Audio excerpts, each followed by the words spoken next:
So right-leaning YouTuber Actual Justice Warrior typically covers criminal justice related issues, and on those issues he can actually be very insightful, he can be very knowledgeable, and he has a good understanding of the legal system. And I say this as someone who is a lawyer, so I'll give him credit where it's due, but on some issues he really does fall flat, and he can be very dismissive and resort to straw man arguments, and we have an example of that here today. So, as you probably know, there are wildfires raging in Los Angeles. There are a lot of fingers being pointed. A lot of the times it's at Democrats because Democrats run the state of California, and they do so in very strong numbers. It's a totally blue state. So there's also discussion about climate change as well. It's an international issue. California is an area that has been affected heavily by climate change.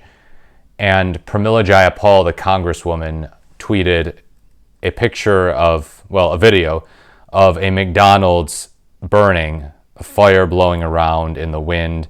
You got some trees on fire. And she said, "Corporations got us into this mess, but even they can't escape the devastating reality of climate change." So I think her point there is fairly simple. Her point is that it is typically corporations which are causing the most pollution, the most CO2 emissions, and it is those which lead to climate change. The greenhouse effect, we all know how that works. It's been studied extensively since really the 1950s, actually, climate change. And it's well understood by over 99% of scientists that CO2 emissions do cause climate change, that it's a man-made thing, and yes, there is a natural component to it. So she's talking about corporations here and saying, yeah, they are responsible for a good bit of climate change. And she's also saying that even though they're causing it, they also do suffer as a result of it. All of us do. Individuals, businesses, corporations, government, what have you. Nobody is necessarily immune. Some people are in better positions to deal with it, but nobody is immune. And so she's pointing out that corporations, even with all of their power, their wealth, their resources, their ability to adapt, they're not immune to it. They can't escape the devastating reality of climate change. And so YouTuber Actual Justice Warrior responds to that tweet with a quote. He quote tweets it, "Imagine being the franchise owner of this store or someone who lost your home nearby, and you see this dopey congresswoman is laughing it up because she thinks this is justice for sins against Mother Earth. I remember when liberals used to call this out, preachers that did this." So I was a little confused by his last sentence there, but yeah, Pramila Jayapal is not laughing in this tweet. She's lamenting that climate change is something which devastates everyone, corporations included, the main culprits of climate change included.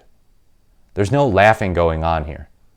And honestly, he starts off with a huge appeal to emotion. Oh, imagine being the franchise owner and seeing this dopey congresswoman laughing at you, laughing at your suffering, laughing at the suffering of your business. He's dodging the issue. He's dodging the issue of climate change. And this is something that's unfortunate because I do consider him one of the more good faith people on the right, one of the guys who is willing to criticize Trump, one of the guys who's willing to say, hey, the Republican Party's not right about everything. Hey, you know, being as far right as possible, being in the MAGA cult isn't really a cool thing. But he makes his case for a lot of his policy positions nonetheless, and he's really committed to policy rather than being part of a MAGA cult.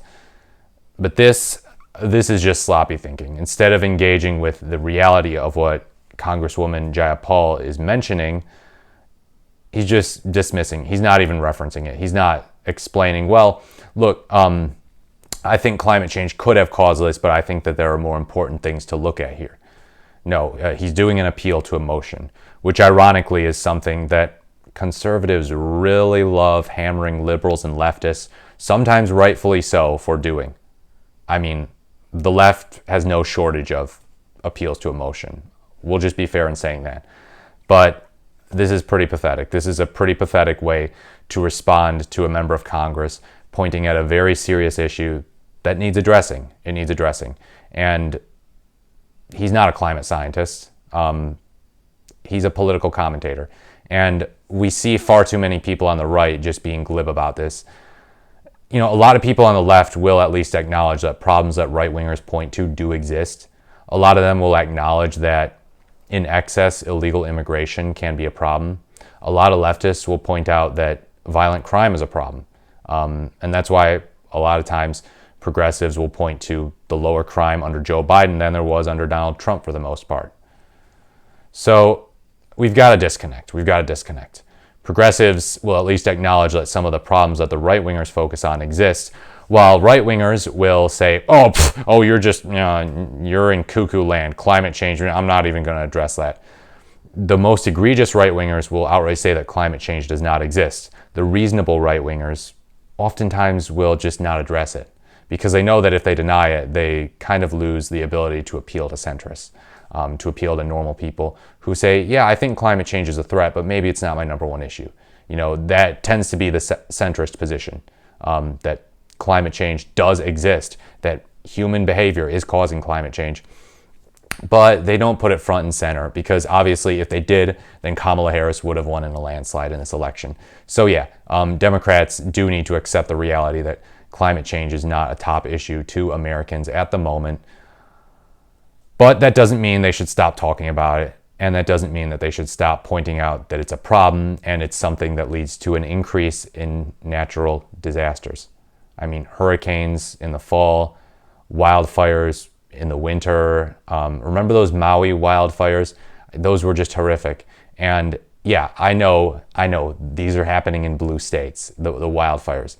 But for crying out loud, let's stop the partisan hackery and let's focus on real solutions.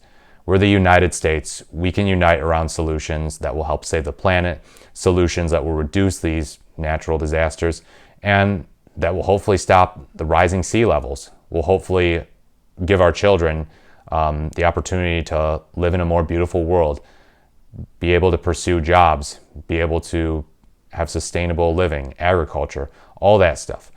So yeah, I really don't like the way that he's dismissing this concern for climate change and accusing her of laughing when there's nothing humorous in her tweet.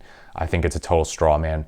But unfortunately, it seems like there are people who disagree with me on that, because her tweet got absolutely positively ratioed to oblivion.